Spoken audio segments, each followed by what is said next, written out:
Uncle কি নিবি uncle? ওই আরে দাঁড়া চোর দাঁড়া। এই দেখো আম্মু, আমি বিস্কুট নিয়ে এসেছি। আচ্ছা তুর্য কোথা থেকে এনেছো?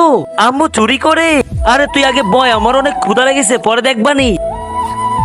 মা এই দেখো তুর্য, আজকে আমি অনেক দামি একটা জিনিস চুরি করেছি।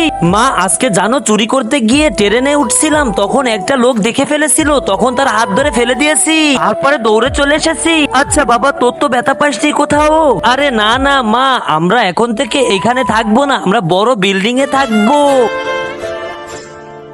মা দেখো আজকে কত দামি জিনিস নিয়ে এসেছি। মা আজকে চুরি করার সময় একটা পুলিশকে ফোন দিয়েছিস, তখন পুলিশ আসতেছে। আরে বাবা তুই এটা কি বললি? তুই পুলিশকে জানিয়ে দিলি, এখন তো পুলিশ আমাদের ঘরে চলে আসবে। আম্মু মনে হয় পুলিশ চলে এসেছে, আমাকে একটু লুকিয়ে রাখো। তুর্য আমি তোকে কিছু করতে পারবো না। যদি আমি পুলিশের কাছে ধরা খাই তাহলে তুমিও ধরা খেয়ে যাবে, কারণ এই সমস্ত তোমাকে দিয়ে ফাঁসিয়ে দিব। ভিডিও ভালো লাগলে চ্যানেলটি সাবস্ক্রাইব করে কমেন্ট করে জানাও।